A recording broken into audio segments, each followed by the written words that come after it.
नमस्कार, जय हिंद साथियों। स्वागत है आप सभी लोगों का एसएससी लैब पर। मेरे प्यारे साथियों, 5 फरवरी वर्ष 2025 को अमृतसर के एयरपोर्ट पर अमेरिकी वायुसेना का जहाज उतरा। इस जहाज में थे 104 भारतीय जिन्हें अमेरिका से डिपोर्ट किया गया था।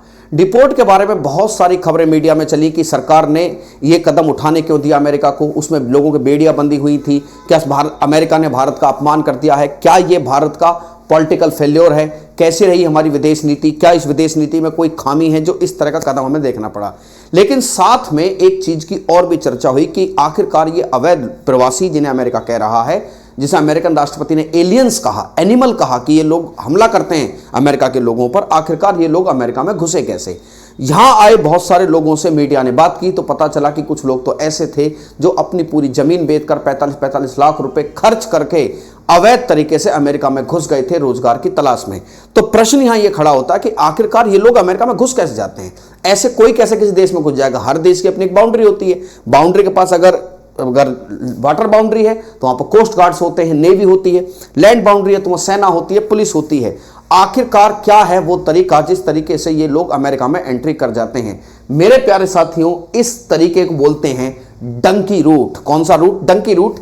ये वही डंकी रूट है जिसके ऊपर शाहरुख खान की एक फिल्म भी आई थी, जिसमें इस डंकी रूट में होने वाले अमानवीय व्यवहारों को दिखाया गया था कि कैसे लोग रोजगार और सुनहरे सपने की तलाश में अमेरिका का रुख करते हैं और इस डंकी रूट से पास होते हैं तो बहुत सारे लोग मारे जाते हैं, किसी साथ अत्याचार होते हैं, महिलाओं को रेप का सामना करना पड़ता है और कुछ लोगों को मारकर वहीं दफना दिया जाता है। जिन लोगों को इंसान नहीं मारते उन लोगों को प्रकृति मार देती है। और बचे कुछ लोग जब अमेरिका में एंट्री करते हैं तो बाद में उन्हें, जैसा कि कल हुआ, उन्हें डिपोर्ट कर दिया जाता है। आखिरकार इस डंकी रूट की सच्चाई है क्या?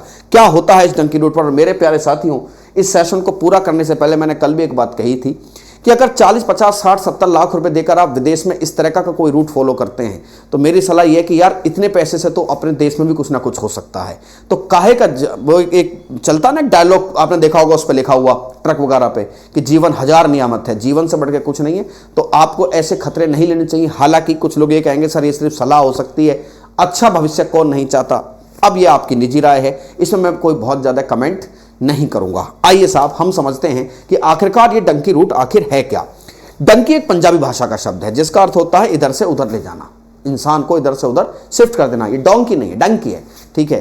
हालांकि पंजाबी भाषा के इस शब्द का अर्थ है कि कोई इंसान को इधर से उधर ले जाइए। अब गानों में आपने देखा होगा, एक गाना चला हरियाणा का कि एक मेरा यार है, एक जेल से आया है, एक डंकी मार के जा रहा है। डंकी मार के जा रहा का मतलब है कि इस रूट को रास्ता करके अमेरिका वो पहुंच गया है।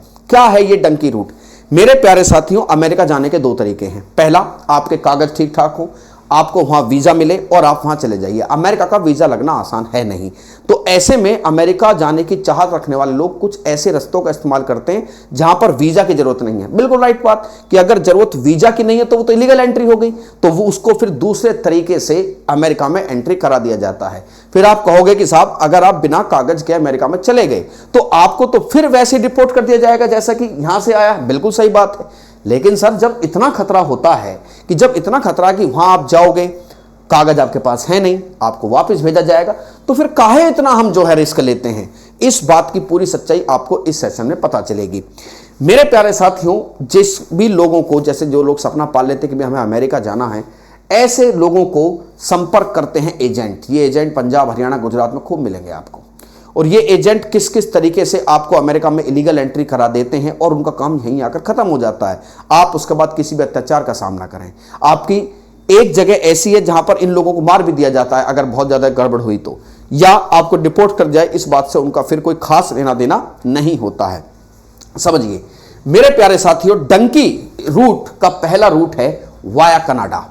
आप ध्यान करिए कि जब मैंने आपको एक सेशन बताया था कि कनाडा को क्यों चाहते हैं ट्रंप साहब, तो उसमें मैंने एक रीजन ये भी दिया था कि कनाडा से बहुत सारे जो हम माइग्रेंट्स, इलीगल माइग्रेंट्स, वो एंट्री करते हैं। कहां पर?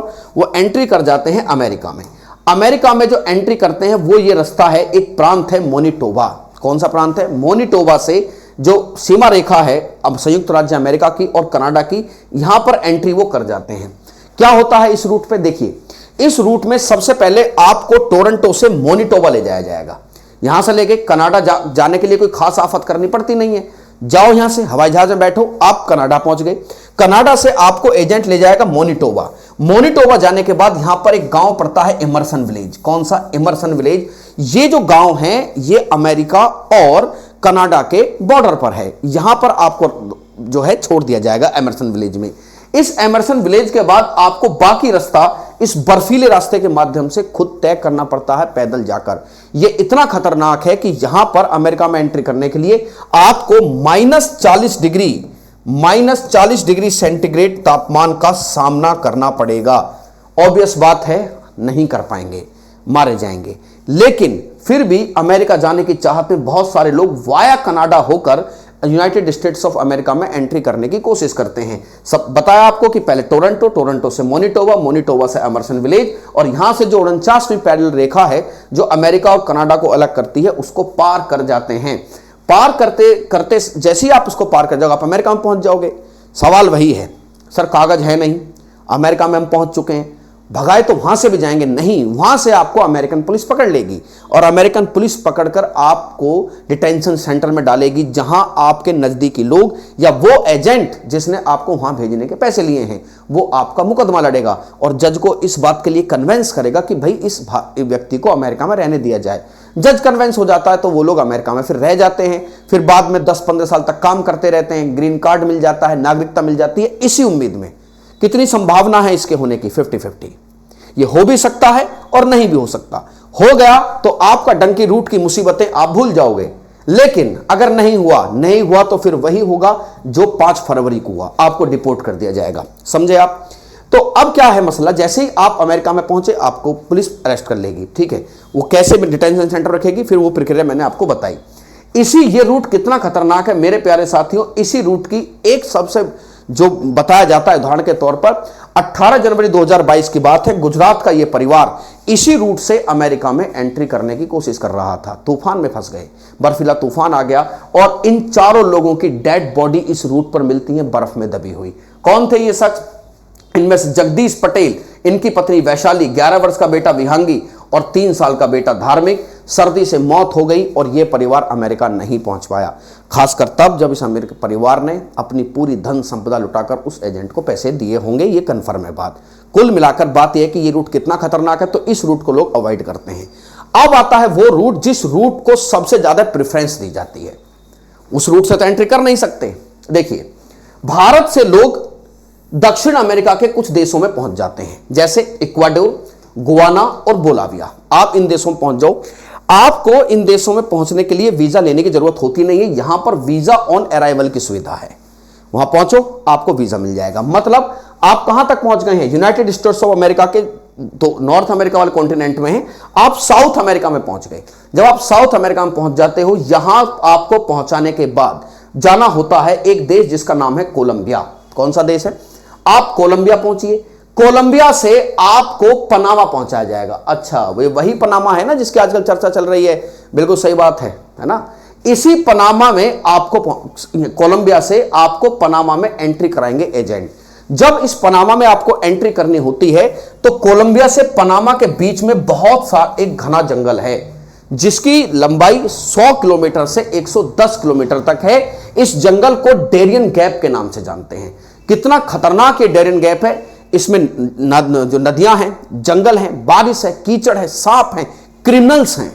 इनके 104 किलोमीटर के इस गैप को पार करने में आपको बहुत मुसीबतों का सामना करना पड़ता है। ये मुसीबतें उस हद तक भी पार कर सकती हैं जब हो सकता है आपकी मृत्यु हो जाए। ठीक है, इस डेरियन गैप को पार करने की कुछ तस्वीरें आपको गूगल पे दिखाई देंगी। मैंने भी आपको दिखाने की कोशिश की है कि किस लेवल से इस डेरियन गैप को पार करना पड़ता है पनामा जाने के लिए। साथ में इस डेरियन गैप को जाते हुए बहुत सारे लोगों की मृत्यु भी हो जाती है। 5 फरवरी 2025 को जो एक व्यक्ति वापस आए जिनका नाम हरजिंदर सिंह है, हरजिंदर सिंह ने कहा कि 2020 में उनके ग्रुप ने 10 दिनों में इस जंगल को पार किया। जब इस जंगल को पार कर रहे थे तो यहां पर उन्हें कुछ डेड बॉडीज मिली जो लगभग कंकाल बन चुके थे। और इस डेरियन गैप में चूंकि मैंने कहा घना जंगल है, यहां पर क्रिमिनल्स का अड्डा है। ये यहां के अपराधी उनकी महिलाओं के साथ रेप तक कर देते हैं। कई बार अगर डंकी थोड़ी देर के लिए सो भी गया तो ये समझ लो उसको उस जंगल का सांप काट खाएगा। अगर उस जंगल के सांप ने काट खाया तो भी आपकी मौत हो गई। मतलब यह है कि अमेरिका जाने का सपना कितना जोखिम भरा है। और डंकी रूट मतलब आप मौत को दावत दे रहे हो सीधे तौर पे। पहुंच गए तो मैं तो ये मानता हूं कि अमेरिका पहुंचने का सपना तो छोटा सपना है, इस डंकी रूट को पार करके तुम सही सलामत पहुंच गए, ये आपका बड़ा सपना साबित हो सकता है कि अरे भाई हम तो भगवान के बनाए हुए कुछ हैं ही, तभी इस डंकी रूट को हम आसानी से पार कर गए। और अगर किस्मत ने साथ दिया तो सब कुछ ठीक रहने पर 105 किलोमीटर के इस जंगल को, पनामा के, जिसे डेरियन गैप कहते हैं, आप इसको पार करते हैं। जब आप डेरियन गैप को पार कर जाते हैं, डेरियन गैप को पार करने के बाद डंकी यानी कि वो एजेंट डंकी जो जा रहा है इस रूट को इस्तेमाल करके, वो ग्वाटेमाला पहुंचता है। ग्वाटेमाला में ह्यूमन ट्रैफिकिंग के पूरे कैडर चले हुए हैं। ह्यूमन ट्रैफिकिंग, मानव तस्करी के लिए एक बहुत बड़ा कोऑर्डिनेशन सेंटर है। यहां से बढ़ते हुए डंकी को दूसरे एजेंट के हवाले कर दिया जाता है। एक मिनट, पहला एजेंट भारत से, दूसरा सर साउथ अमेरिकन कंट्री से, ठीक है, फिर तीसरा। पैसा कहां है? यह पैसा पेमेंट किया जा चुका होता है उस व्यक्ति के द्वारा जिसे अमेरिका पहुंचना है, और उसका एजेंट इंडिया में बैठा हुआ है। उसके एजेंट के संपर्क होते हैं इन सभी देशों में। अब आपको दूसरे एजेंट को हैंडओवर कर देगा कि भैया डेरियन गैप पार हो चुका है, इनको पहुंचाओ अमेरिका। नहीं, इतना आसान नहीं है अमेरिका पहुंचना। अमेरिका पहुंचने के लिए अब आपको पहुंचना होगा मैक्सिको। कहां पहुंचना होगा? मैक्सिको। जी हां, वही मैक्सिको जो बिल्कुल डायरेक्ट अटैच होता है यूनाइटेड स्टेट्स ऑफ अमेरिका से। इस मैक्सिको में की जो सीमा है वो 3000 किलोमीटर के आसपास लंबी है, और इनको रोकने के लिए एक बहुत बड़ी दीवार बनाई है अमेरिका और मैक्सिको ने कि भैया, अमेरिका ने कहा कि ये अवैध प्रवासी मैक्सिको भाई तुम्हारे देश से अंदर घुसते हैं, इसको रोको। तो एक दीवार बनी हुई है जिसकी लंबाई 3300 किलोमीटर के आसपास है। लेकिन जैसे ही ये लोग डेरियन गैप, ग्वाटेमाला, वहां से होते हुए मैक्सिको पहुंचते हैं, अब ये लोग इस दीवार के पास पहुंच चुके हैं। इन लोगों का अगला काम है इस दीवार को फांद के कैसे भी अमेरिका में एंट्री कर जाना। अब घुस गए अमेरिका में, फिर वही प्रोसीजर, आपको पुलिस पकड़ लेगी, या तो घुसने नहीं देगी, और गलती से कूद गए आप उस तरफ तो आपको पुलिस पकड़ लेगी, डिटेंशन सेंटर में ले जाया जाएगा। एजेंट या आपका कोई रिश्तेदार आपका मुकदमा लड़ेगा। जज को यह समझाने की कोशिश करेगा कि इस आदमी को अमेरिका में रहने दिया जाए। यह आदमी कि सर जज ऐसे कैसे कन्विंस हो सकता है? जज कहेगा कि अरे तुम तो रोज दूसरा आदमी आ जाते हो, इसीलिए काहे कन्विंस हो जाए हम? सुनिए, किस लिए कन्विंस हो जाता है कि भाई उनको बताया जाता है कि यह आदमी एक स्पेशल समुदाय से है, यानी कि हो सकता है ट्रांसजेंडर हो, LGBT हो, साहब इसको इसकी देश की जान, इसकी कम्युनिटी को इसकी देश में खतरा है, ये व्यक्ति भूखा मर जाएगा वहां पर। अमेरिका में कुछ ह्यूमन राइट्स का मामला ऊंचा है, तो वो लोग कई बार परमिशन दे देते हैं कि ठीक है भाई इसको अमेरिका में रहने दो। यही वो उम्मीद है कि एक बार घुस जाओ तो अमेरिका में रहेंगे, चाहे अमेरिका की जेल में रहें। वहां से रिहा भी हुए, जज ने हमें मान भी लिया, तो हम फिर अमेरिका के नागरिक हो जाएंगे। इस प्रोसीजर में 10 से 15 साल तक लग जाते हैं, और नहीं माने तो आपको वापस भेज दिया जाएगा। अच्छा, एक चीज और सुनिए, जैसे ही लोग मैक्सिको और अमेरिका की इस दीवार पे पहुंचते हैं तो ये लोग अमेरिका में एंट्री कर जाते हैं। जैसे अमेरिका में एंट्री करेंगे, जो एजेंट है, एजेंट का सब कुछ, पासपोर्ट, वीजा, वो सब जब्त कर लेते हैं कि अब हमें ये दे दीजिए कि जाओ और अमेरिका में कूद जाओ, हमारा काम खत्म। कि साहब मेरे पासपोर्ट, वीजा, कि देखो डिटेंशन सेंटर जाओ, अपनी दलीलें रखो, जज चाहेगा तो तुमको यहां रख देगा, नहीं चाहेगा तो तुम, ऑब्वियस बात है, कागज है नहीं तो तुम्हें अवैध माना जाएगा और तुम्हें डिपोर्ट कर दिया जाएगा। क्या कर दिया जाएगा? डिपोर्ट कर दिया जाएगा। और बताया गया कि 2014 से 2023 के दौरान 650 अप्रवासी मैक्सिको का यह बॉर्डर पार करते हुए मारे गए।